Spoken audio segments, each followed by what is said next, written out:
Hey, we're live! Yay! And I want to welcome everybody to the Comix Experience Book Club meeting for our December pick, which is Harrow County.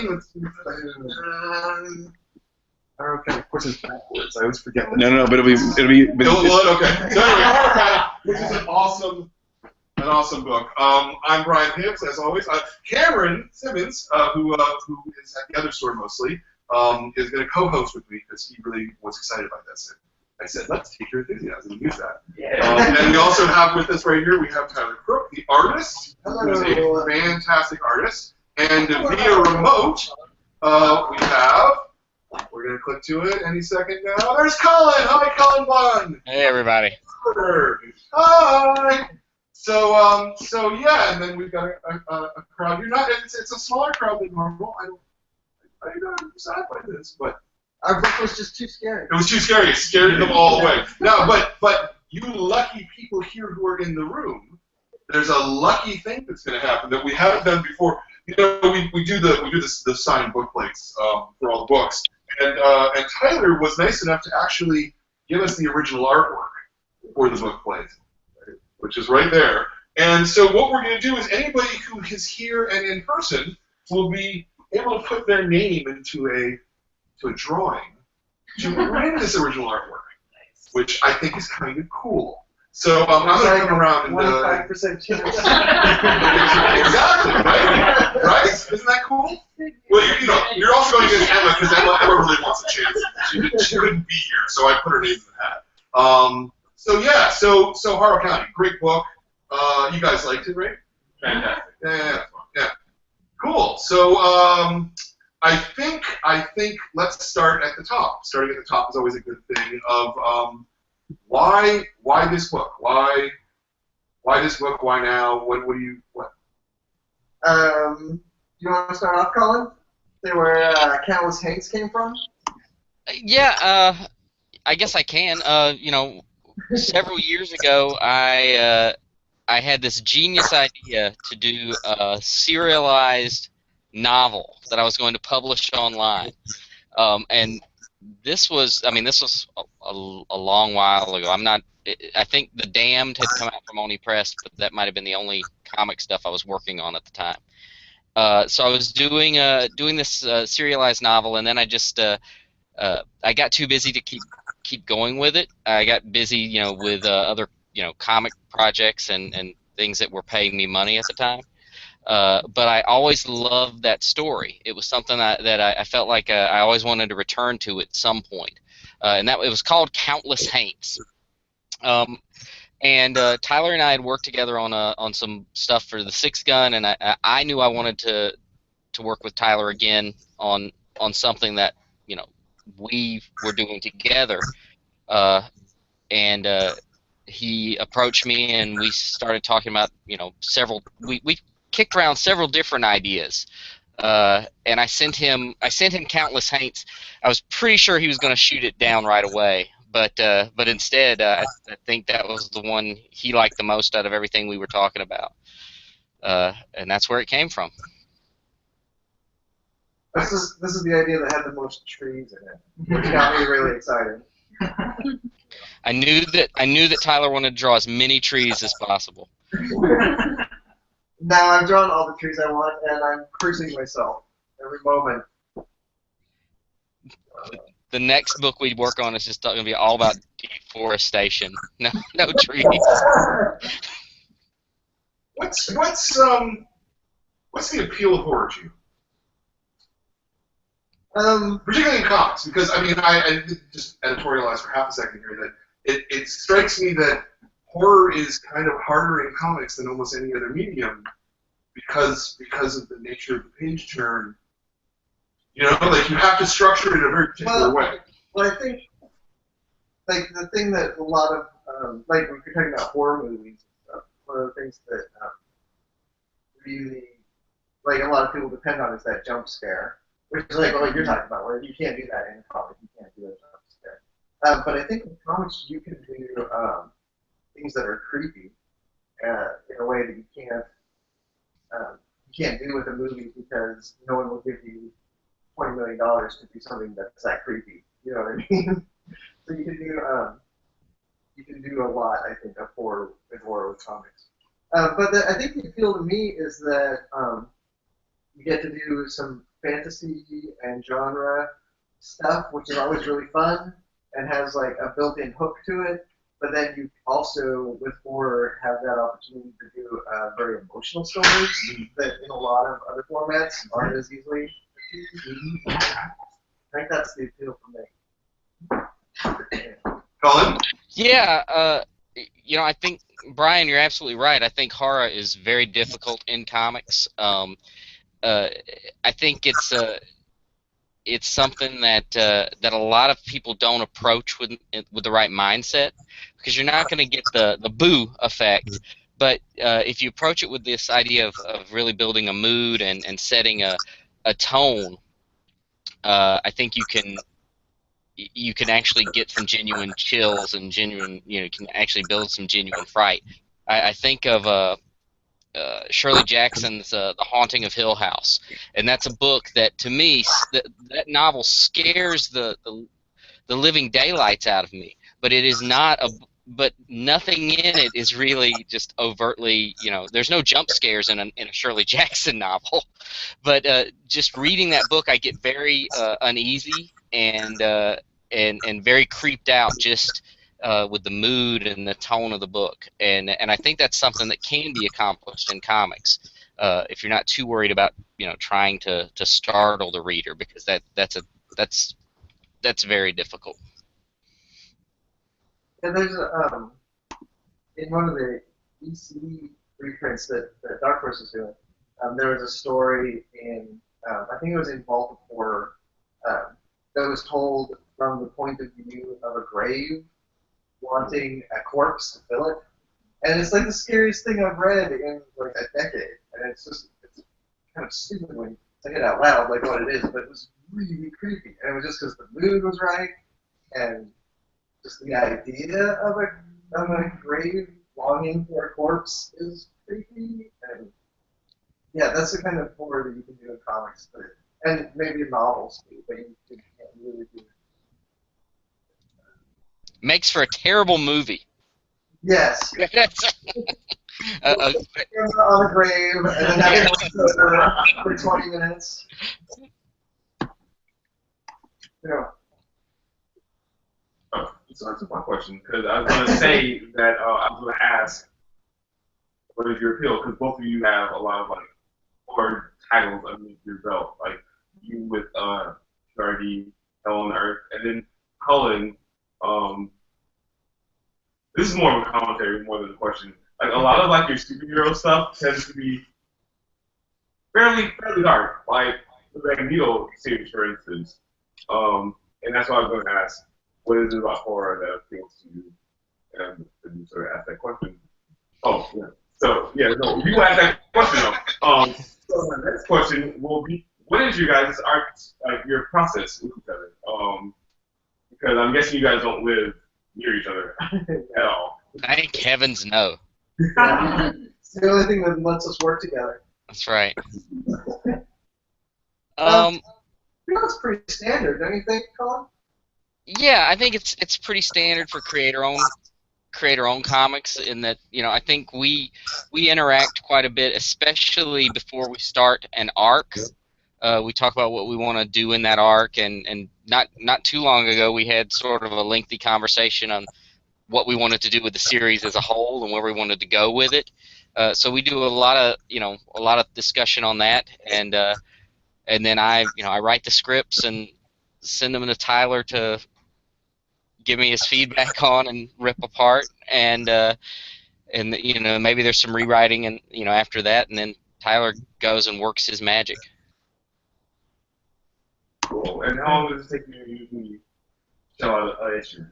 Right now, it's taken me 6 weeks to draw an issue, and that's to draw it, ink it, color it, letter it, do the cover, and answer way too many emails about all sorts of stupid shit. And then, so 6 weeks. And which is like when I first started, I think the first couple issues took me about 8 weeks.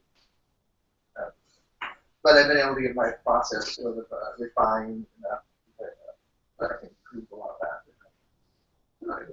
Yeah, which is very helpful when you're doing a monthly book. Yeah, I just need to shave another 2 weeks off of it. It's not going to happen. And anyone in the audience have any questions? Well, Rustine, you had a question.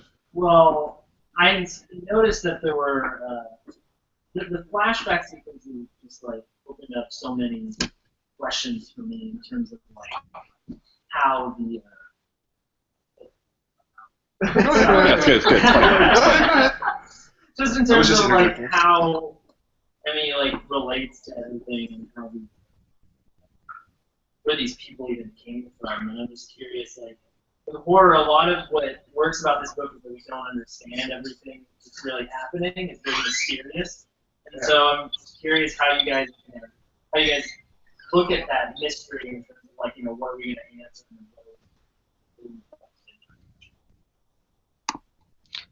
Well, I find that anything I work on is best if you can just accept that we're not going to tell you everything because we don't really understand everything. Yeah.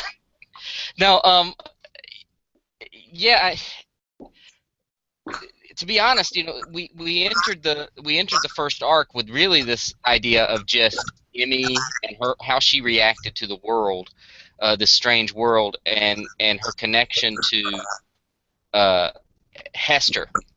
But as we went beyond the first arc, we've actually started developing a lot more mythology around Hester and Emmy, and I think those flashbacks will start really building. We're doing some new flashbacks that are introducing some new characters, and you're going to see a much broader story in terms of where Emmy came from and really where Hester came from. That those ideas were not fully formed when we set out to do that, when we were doing that first arc, for sure. Yeah, there's a lot of what's going on with Harrow County that feels more like we're sort of discovering the story as we go than a lot of other projects I've worked on, which is really fun, actually, I think. I hope it doesn't keep you up late at night. Yeah. Well, I mean, it is. It is fun, and I think it can be a little stressful because there's always the risk when you're doing something like that of writing yourself into a corner or creating something that we can't get ourselves out of, which is one of the reasons. Like I said, not too long ago, Tyler and I got on the phone and just hashed out where we were going with it and figured out where this story. Really what the ending of the story is. There's some wiggle room before we get there. We've kind of got some milestones along the way, but there's still enough flexibility that we can kind of discover some new things and add some new things in as they come to us. Now, if you guys can continue it indefinitely, as many issues as you want, I should say, how many issues do you think that'll be? What are we looking at, like 36 issues? Yeah, somewhere around 36. I think we both agree we could tell stories in Harrow County for many, many years to come. But we have, I think the story that we've kind of set up is around 36 issues, give or take a few. Yeah, I think that you get to a point for everyone doing something like this where you just like 36 issues is going to be, is that 3 years? Yeah, that's 3 years. Yeah. And that's like after 3 years of working on the same comic, I'm like, okay, let's do something else for a little bit. That's what we're hoping to be broken by the time we get 36 issues. Yeah. Success, because I'm already broken. I feel like a broken man.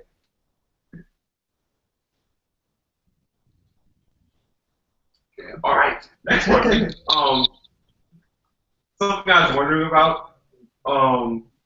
Since the townspeople are hates, are they receptive to the time period that they're in? Because this is what, the early 1920s. It's like I've been calling it grandpa days. It's like somewhere between like the 30s. It's like, Okay. yeah, like whenever your grandpa was a kid. Yeah, so okay, so since they are in the middle of the like nowhere, they're not really reflective of the time. So it doesn't matter like who's president or whatever, since they are. Right. I'm wondering, are we going to see more Hanks outside of Harrow County? Probably not a whole lot. What do you think? Like we're gonna see some Hanks from outside of Harrow County. You come to Harrow County. Yeah. Yeah, this is something we went back and forth about this quite a bit about if we were going to see, take the story outside of Harrow County, and there was even a time where we talked about Emmy going on this journey, outside of Harrow County, but I think where we are now is we want to keep it as centered on Harrow as we can. Although you will get the sense that it's a bigger world, there's more going on outside of the pages of the comic, and as Tyler said, we're going to be seeing figures from outside of Harrow County showing up as well. Yeah, but ultimately it's about Emmy and Cammy and Denise and all the different people in the town, and that's what we're going to really focus on. You never know. We might decide we're painting ourselves in the corner and decide to do something totally different. My store editor secret. Right. So how much of the witchcraft of it is folklore research, and how much of it is your imaginations? Like in terms of the skin and the.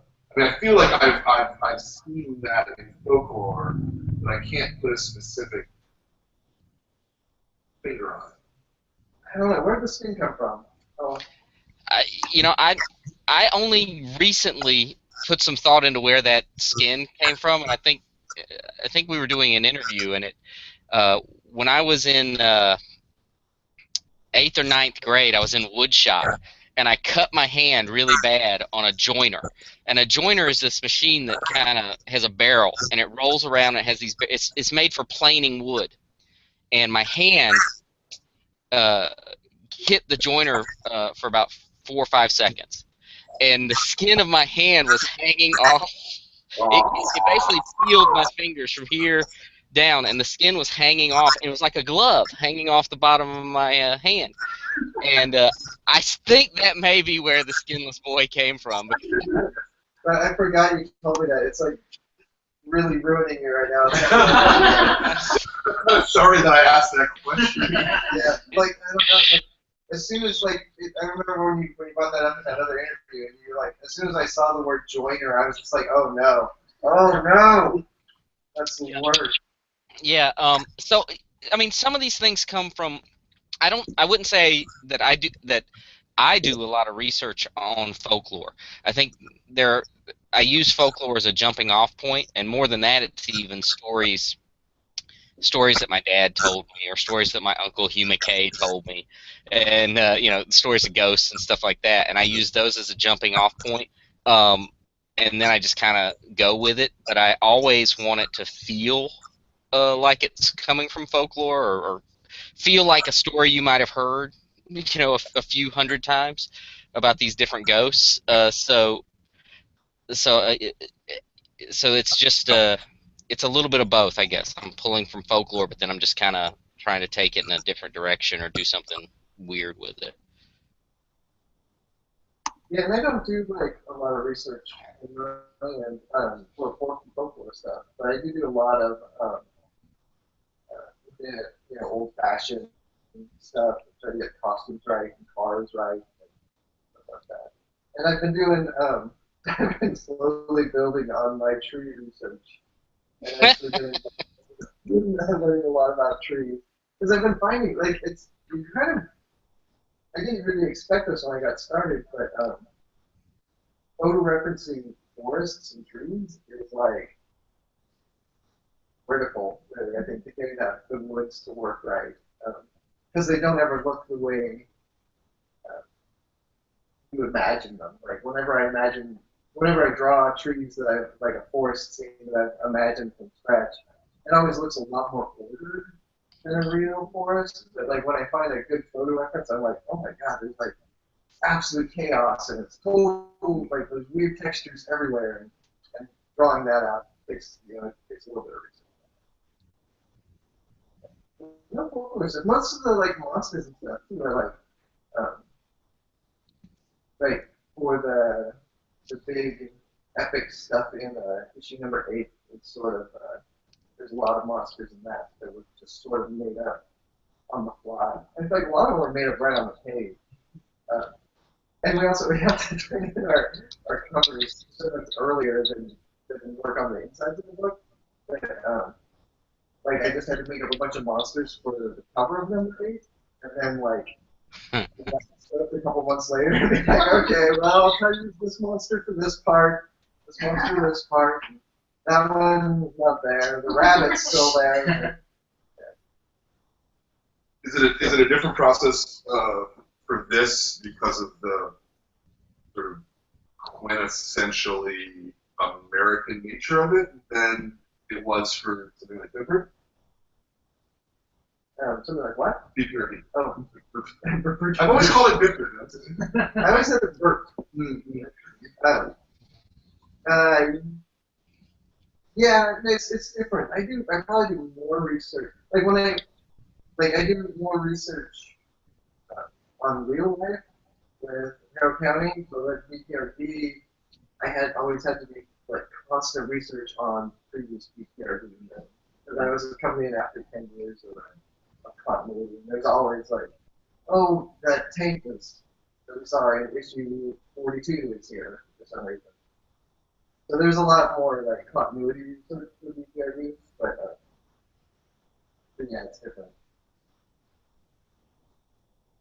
Yeah. Research is fun. Like, I don't know, you do a lot of like reading and stuff, don't you, Colin? Like Yeah. and stuff. Yeah, I mean, I read a lot of folklore of North Carolina and the Missouri Ozarks a lot, and I love reading on superstitions and things like that. Again, I don't think of it as much as doing research, though, only in so much that it's more important to me that the stories feel like they could be folk tales that you've heard, rather than them actually be something that you would have heard.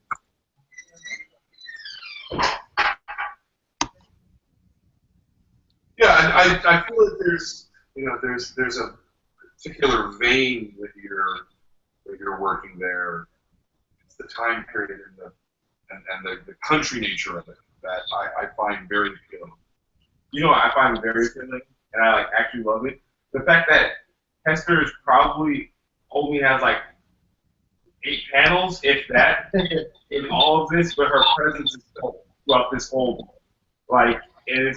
It's this looming thing where it's they're even though Emmy's still here, it's they're still waiting on Hester, this Hester coming back, and it's something that I love about the book, and it's something that speaks to, and it's how you make horror work. I feel because you can't do the shocks, you can't do that, but it's oh shit, when is that really big bad coming back to train all of us because we betrayed her 20 years ago. Yeah, so not a question, but yeah, I love that. Well, that's a thing. I don't know if you have this, Colin, but that's a thing that I think is really scary. It's just the whole that where there's a history of things. Yeah. It's like when you find out why your dad and your uncle don't talk. Yeah. And you're like, holy fuck, that happened? And it's there's that whole thing with only it's that plus murder and magic. Yeah, no, absolutely. I think for whatever wherever I've lived in my life, there's always this story of some witch that's out there somewhere. I mean, they've always terrified me, and continue to terrify me. These stories of of this witch who did something terrible and was put to death or vanished or whatever, and but people are still just living in mortal terror of this person.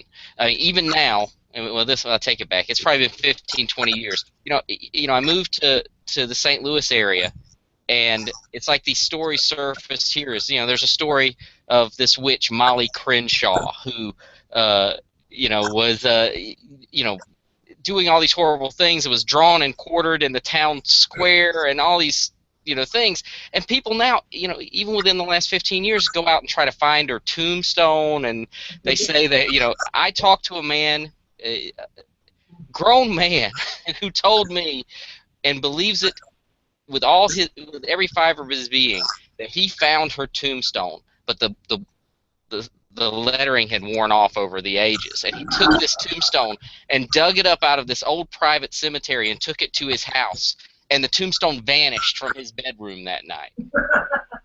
And I believe that this guy believes that story.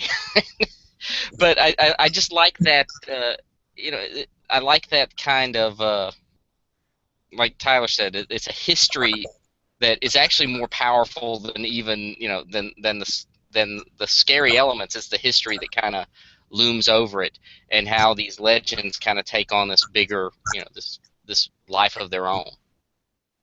I really like the idea of that guy's wife waking up in the morning, going down to the living room and like seeing this filthy tombstone and being like, "What the hell is this?" And then just throwing it in the dumpster. Right. That's exactly what happened. Come on. It's a mystery. Where did it go? Do you guys in the audience have thoughts, comments? I have a comment. So what I love about the figure of Hester, because we were just talking about Hester, is this sort of almost this deity figure that she becomes, where the fact that she created, you don't know who exactly in the city, in the town, she created, but the fact that she did bring life to certain people, that she has this power, and that she gave them all free will to love her, betray her as they choose. And I just wondered how intentional that that connection was with the sort of God figure or goddess figure, this sort of trying to think, monotheistic deity that you're creating in Harrow County was. How intentional that. Well, I don't know how much I can say about spoiling pretty big things that are coming up in the series, but yeah, I mean, it's definitely intentional, and it's definitely something that plays a pretty significant role in the book going forward. We start, sowing the seeds of a storyline in issues. Well, even in issues 9, in issue 9, we start sowing some of those seeds. And but that's a story that we'll be telling in the relatively near future. We're going to be dealing with a lot of that. Yeah, I'm glad I didn't think about it too much before we started, because I probably would have fought against making her as powerful as she is. That's one of my. I was talking to somebody else earlier tonight about how much I loved Swamp Thing, and then they made him into a god, and I'm like, so boring. And so I'm terrified of like making a god character and then it just getting boring. But hopefully we're keeping it creepy enough and weird enough that it'll stay interesting. Well, I mean, yeah, and I agree with Tyler on that. The difference is that we did, Hester is this kind of god figure, but or goddess figure, but she's dead. I mean, she's dead as you enter the series. So it's really dealing with the ramifications of the things she has done in the past. I mean, she could take Swamp Thing in a fight any day, Tyler. I'm sorry. Well, I think the other thing that helps that is that she's the antagonist in sort of a lot of ways. Yeah. You know, it's hard to make God the protagonist, but make God the antagonist. Well, but is she the antagonist in a portion of her, I'm guessing, at future issues, but if an incarnation of her then has the capability to say, no, I will not, I reject, sort of radically, can you then say that the previous iteration was fully an antagonist, or is this some part of, I mean, I don't know. You never know. No, But I hesitate to say that Hester is an antagonist just because you've already seen this capability for growth from the incarnation. I mean, I know Emmy is not Hester, but in a way, Emmy is Hester. Yeah. And there's that real, like, parent-child relationship where you're like, you're definitely your father's son, but you're not your father at all. Yeah. So there's, and yeah, like, there's stuff that Emmy does where, like, there's still, I think there's stuff to deal with about this, but, if you turn to page whatever, Emmy straight up murders, like, 4 people. Yeah. Well, And, but they were. yeah, and then, there's questions over, like, well, how real are all these people? Yeah. And that's stuff we're going to deal with. Yeah, but they are fairly real. I mean, since they've been existing for like 20 plus years, like they have memories, like The power companies keep sending them bills, they got to return to the money. No, but they didn't age, right, over 18 years? They did, like Paul has They did. Okay, that was something that I wasn't totally clear on. I didn't go back and compare again. Well, and I don't think it's something you had to be totally clear on, in especially in the first trade and even in the second arc. But it is something that I think we kind of make it more clear as we go along. I mean, there's stories coming up where some of these people that Hester created are telling stories of their past. And we even, it raises questions of how much of that is actual true. Did those things happen, or are there histories, creations of Hester as well? Yeah. Something I'm pretty much going to just people saying how much I love this book. The pacing of the book, because the first arc ended in a place I didn't expect it to end, because I thought she was going to run for the next 2 arcs. I thought she, like, at the end of this one, she's like, oh, well, I'm leaving Harrow County because it's too scary and I can't deal. But, like, it speaks volumes about Emmy's character, because she's like, no, I'm going to fight. I'm going to fight for my life. I have established my life here, and fuck you guys, pretty much. I am Hester's creation, and I command you to go back to normal, pretty much, which is cool. And not to spoil the next arc, but that arc ends in another, like, it's just, I feel like the story is going places, and I like it a lot. And I just wanted to tell you guys that, pretty much. I didn't have a question at the end of that.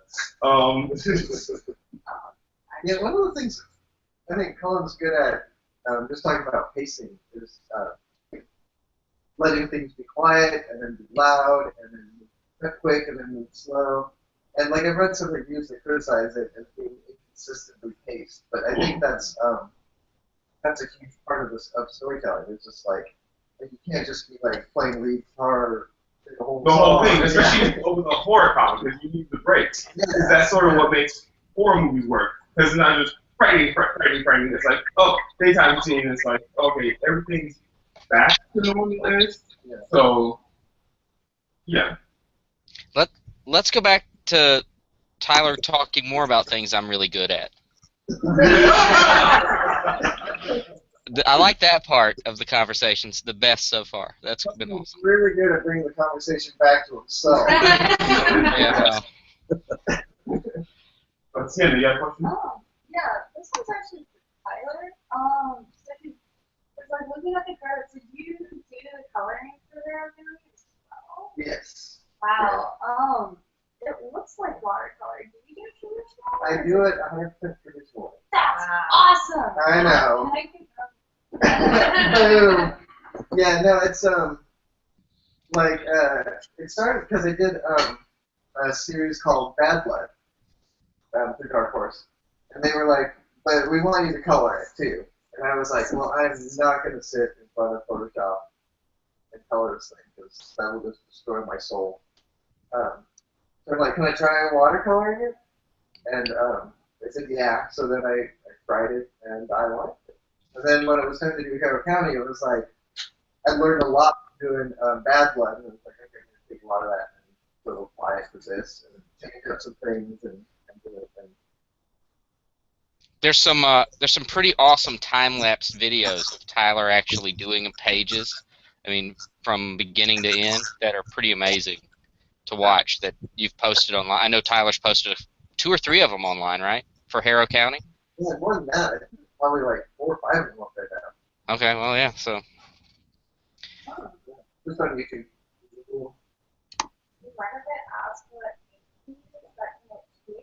Yes, I love this stuff. I use FWD because it's acrylic and it dries waterproof. The only bummer about it is that when you do, like I watercolor after I ink it, so sometimes when I go over the black with the watercolor sort of bubbles up. So, acrylic kind of. So, but that's not usually a problem.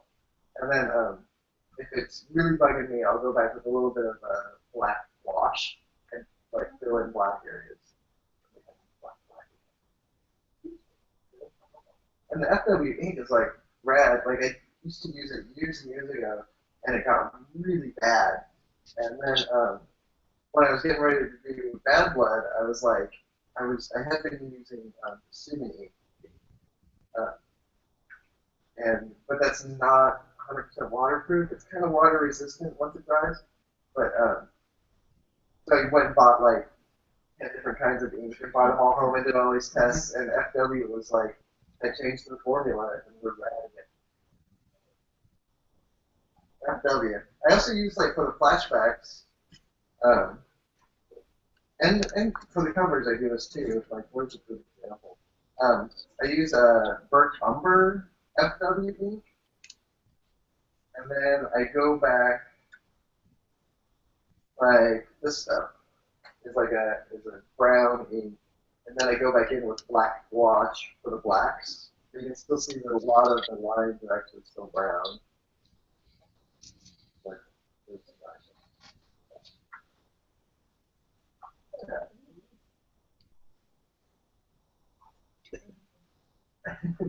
Oh. So after you do the water, you just scan it in. Is that? Yeah, I do watercolor and I scan it in. I adjust some levels usually to get my blacks to be black and my whites to be white. But I don't do much beyond that. Like if I need to like do a correction or something, I'll lots of times redraw a panel and then in Photoshop I'll just slap it in. But mostly it's I have to get it right on the page. Just because corrections take so long. And I was talking to somebody online, and they were like, "What do you do when you screw up?" And the answer is, I kind of just pretend I didn't. And people believe me. Like, yeah, I did that on purpose. Yeah, and it's not like my art style is like precise or anything. It's all loosey goosey and goofy floppy. Yeah, I did it good. So, since this does take place in Grandpa time, the fact that it's not something like that needs to happen, but will the issue of race ever be brought up? Especially like people within Harrow County and things and the people outside of Harrow County, like with Bernice per se, because they grow up in this town because they all get along because they're all pinks. And it's like they don't have that. So, and that was the initial reason why I asked that question before, because it's like, is that going to come ahead at any point? I don't think so. We've talked about that, and sort of just decided we didn't want. Because it's like, I feel like if you're going to do a story about race, it's like, it needs to be a story about race. And it's like, it's and not like this horror story. Like, yeah. Like, it bugs me when people talk about, like, oh, X-Men is this metaphor for, like, homosexuality. Like, yeah, but it's a terrible metaphor. Like, it's a metaphor that doesn't work in real life. And I feel like, yeah, if you're doing a horror story around that, then yeah, I think there's some problems with that. So I don't think it's gonna come up. you know, because that's just like one of the first things I noticed. I'm like, wow, like, you know, for this to be grandpa time there, hella chubby. Like, oh yeah, like, Yeah. it doesn't matter. It's like, which is cool. Well, yeah, you know, like there's a world where there's, you know, there's cool fucking goblins, and you can find a skin and take it home. Like racial equality is just like more likely, you know. Yeah, so it's, yeah. Yeah, I don't. It's not something that we're gonna really do a deep dive into or lean into very heavily. I think you know, we touch on some elements of it when we get into as we go a little further in the series, and we have some, you know, some things that we deal with. We kind of dance, you know, along that topic maybe, but we definitely I didn't want this book to be something where we're trying to make any kind of, where we're trying to make some statements or anything, and as Tyler pointed out, it's kind of a fairy tale world anyway. It just happens to be sort of a dark and creepy fairy tale world with these ghosts and these haints. So I was okay with it being maybe not 100% accurate to grandpa time. So we have a question from an internet viewer. Hello, April. April Kent wants to, and if she's the only one watching, we only have one viewer, right? Currently, there is one viewer. There's one. So I was going to say, you know, if anyone else is watching, you could ask questions, but it's just hi, April. So April asks, will the abandoned return, and what was the inspiration for it? Yeah. I don't even know if it'll return. It'll just never go away. Yeah, he never goes away.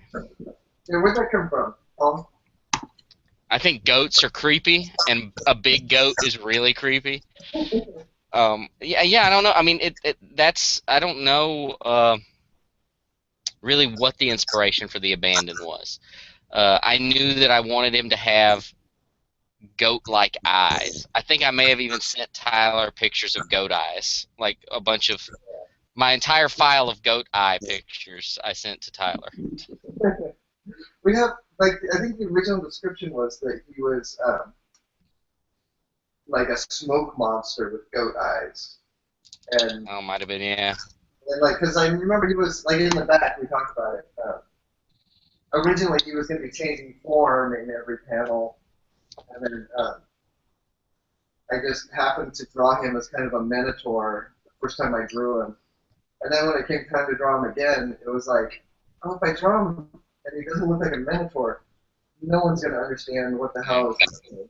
And if he looks like something different in each panel, like, it's just going to be confusing and frustrating. So he ended up sort of staying minotaur. What I think's really cool about the way Tyler designed him is his animal qualities kind of help build in some sympathy for him. Even, you know, I think he's even though he's monstrous and horrific, I think something about the way Tyler draws him makes me feel sorry for him right off the bat, which is exactly the feel I think he needs to have. That's something when I was doing BPRD, Mike Mignola and Scott Alley would give me shit over all the time. If I would do a monster design, and they'd be like, "This looks pretty good, Tyler, but he looks very sad. And he doesn't look particularly scary." And like there was one in particular where there was a dog that started off as just a normal dog, and then like evil mist got in it, and it turned into a monster. And when I was designing it, I'm like, how would I feel if I was a little dog and I got turned into this terrible monster? I would not feel good. I'd probably have a bellyache. And so that's how I drew it. And then they're like, no, that has to be scary. So can't feel. In BPRD, you're not allowed to feel good for the monsters or feel bad for the monsters. But in Harrow County, you're supposed to feel bad for every single monster. That's right. What's the difference between a hate and monster? Yeah, there's a lot of like who has more right to be there, like Emmy or the Abandoned. Who's the big Minotaur guys? So you just gotta work that out in here. So the arcs are 4 issues long, which is a little unusual in today's climate, because most people write arcs that are 5s and 6s, or even longer.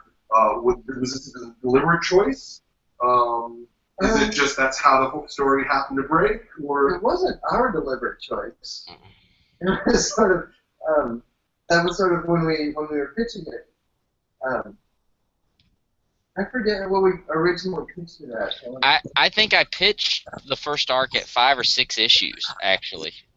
Yeah, and I think our editor came back and was like, "Can you do it in 8?" Yeah. So we didn't do anything. We're paying. So we did it that way. It broke. We basically had like one arc that we broke into 2 arcs, which I think it worked out pretty good. But yeah, no, it is weird, and I don't really know the logic behind it, but there's some sort of logic. One of the nice things about it is it allows us to get the cover price down to $17.90 or $14.99 instead of I think the 5-issue ones are usually $19. does it change the way you write the story, Cullen? Maybe to some degree. And I've told Tyler this. The second arc, for instance, I would have probably, if I wasn't thinking about the collecting it as 4 issues and making it a 4-issue whole, I would have probably gone a lot longer on that arc. I always tend to think of longer stories than shorter, and I'd rather tell an 8, 9, 10-issue story than 4 issues. So it keeps me focused on trying to deliver as much of a as much of a punch in shorter doses, I guess. So I wanted, with the first 4 issues, I wanted to make sure it ended on something, it ended on a good moment and had a strong ending. That said, the trade, the Volume 1 trade, covers more ground than that novel I said I was working on. We go way past where that novel would have ended anyway. So it's we're much further now where we are than I was with the novel even. So I think it's interesting to me that I would never have thought, when I was writing it as a novel, I would have never thought that I would cover that much ground in a 4-issue arc of a series. Yeah, and did you get the whole everything you had written for the novel in the back, or is it? Yes, I think that's everything. Well, I take it back. There's a little bit that was just really bad, or worse. So I didn't include that. I think it's everything. I don't know. Maybe not. Are the future books going to have as in-depth of a back section? Yeah, I can't remember. We did a bunch of work on the second trade. Yeah. It's going to have some pretty. Yeah, it goes in pretty tight.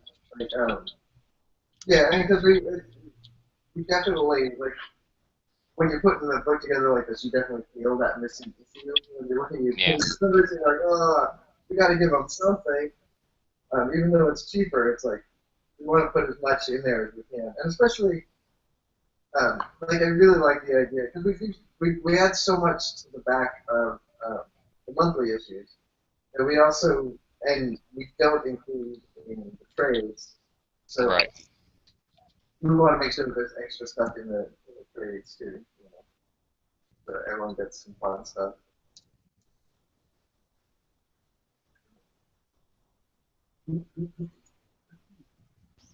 Anything else from the room? Come on.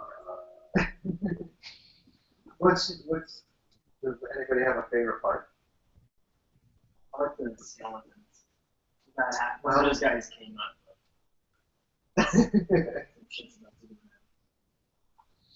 Those guys are fun. Like did you have them in the script as being on fire, Cullen, or was that me? That was you. The on fire thing was you. Because I think I was like, I don't want them to look like. If that's the case, then I'm going to make up the reason for why I invented that. Now, I think there was a thing I liked about them where they didn't look like, your glowy, ghostly, like sort of indistinct ghosts. I want them to look really kind of specific and they need to be scary because of how they present themselves in that the cliffhanger of the one issue. Yeah, I like them too. I feel like there's probably some relationship between them and the abandoned who is smoking. I was about to say, like, the contrast between them. Yeah, but I think we still need to invent a relationship there. We'll get to it. Here's actually a question that I just realized after our conversation. If the Haints are aging, then how come the boy is a boy? Well, there are different kinds of Haints. The Haints that Hester made are aging. And then there's like, she's not in this arc, but in the second arc there's what is she, a goblin? Yeah, she's sort of a little goblin critter. And like she's like just a goblin. I don't know how goblins age, but she's aging like a goblin. Yeah, and then the skin is a familiar. So I don't know. Is there logic behind that? There's a little bit. I mean, I think if they basically, the Haints, for instance, that the people, the townsfolk that Hester created, she created them to be like people, and that's why they age and things like that. And the boy was created for different purposes.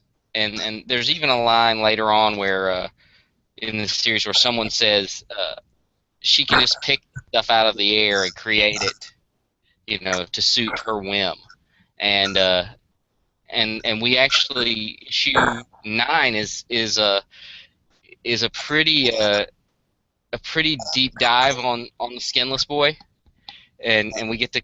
I'm not saying we answer all these questions. It's never something I'm going to put a lot of rules on. I don't want to do an official handbook of the Harrow County universe. I do want to do an official handbook of the Harrow County universe, but I don't want to put a lot of scientific rules behind any of the creatures or any of the magic. But issue 9, we kind of do a little more in detail about the skinless boy and where he might come from and what might have how he might have been created. And as we go forward, we'll do a little more on some of the other creatures as well.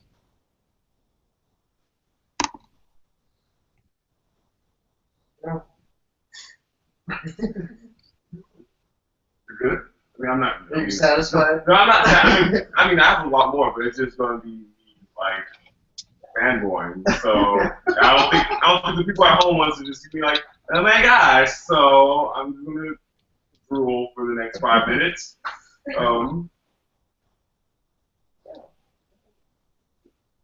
Anything else from the audience?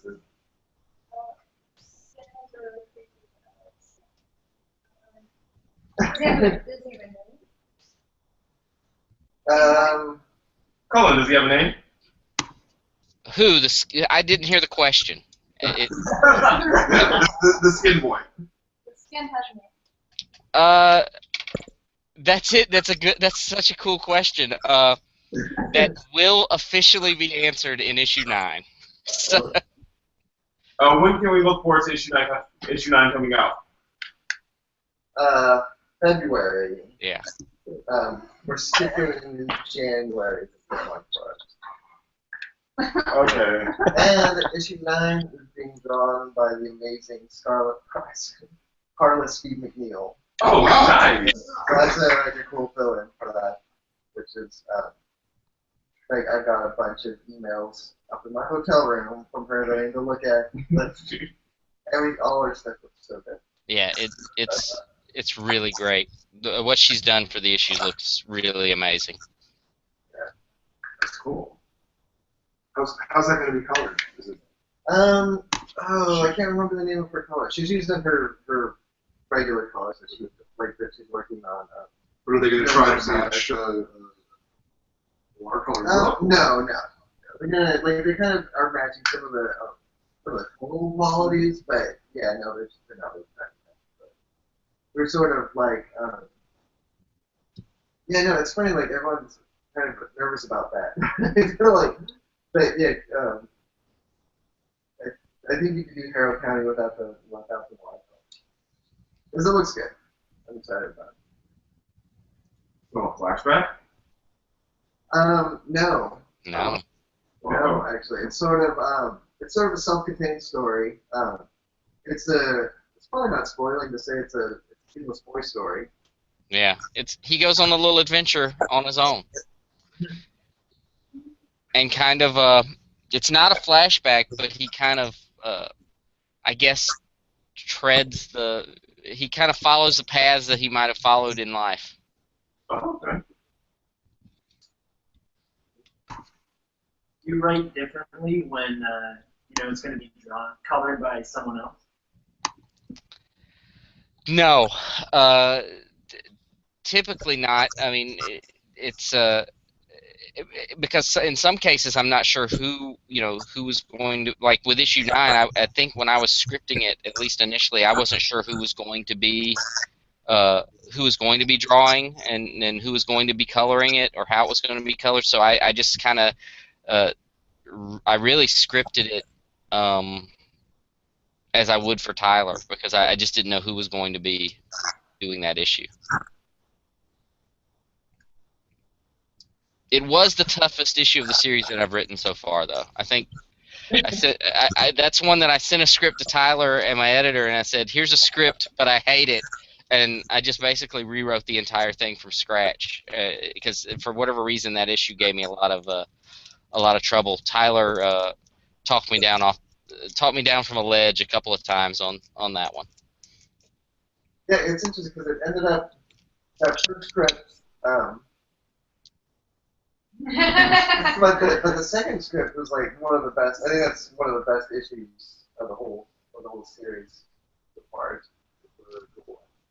And it's a very satisfying one issue story too. Like I think it's very satisfying. In February. Awesome. Well, is there anything before we go? Is there anything else you guys would like to plug or to say or to? They're working really hard to make Harrow County a television show at Sci-Fi Channel.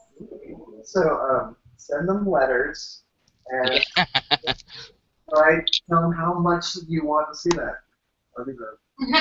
Awesome. Well, we start on that tonight. Yeah, just if you like the book, keep reading it. We're having fun putting it together. So please, stick with us. I think we've got some cool stories ahead. Yeah, and I guess if people like the trade, there's a whole 4 other issues out already. That, they'll pick up. When is Trade 2 coming out? That is a good question. I don't know. You know, April. That sounds reasonable. That sounds right. Very good. We all really love the book, which is why we picked it as a book club. I just thank you guys. Thank you guys for picking for doing such a great piece of work. before we go, I think the last thing we should do is I've shuffled these. Karen, we'll reshuffle. Quickly enough, the camera's on. All right, hold on. Reshuffle here. Shuffle. Spread them out, and Tyler, would you? I will pick. The winner. The winner is. Yay!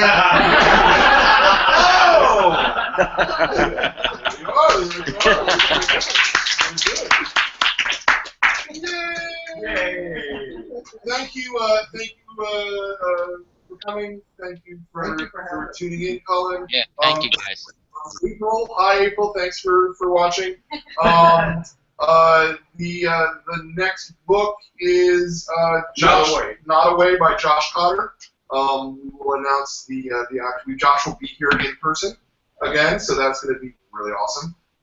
And we'll announce that super soon. And then we have for the Kids Club, Alabaster County coming up. Alabaster Shadows. Shadows. We can't do it. So that's coming up in like 2 weeks. So yeah, great. Thank you. Thank you so much. Thank you. Thank you guys for coming out Thanks, tonight. folks. Thanks so much. Thank you. All right.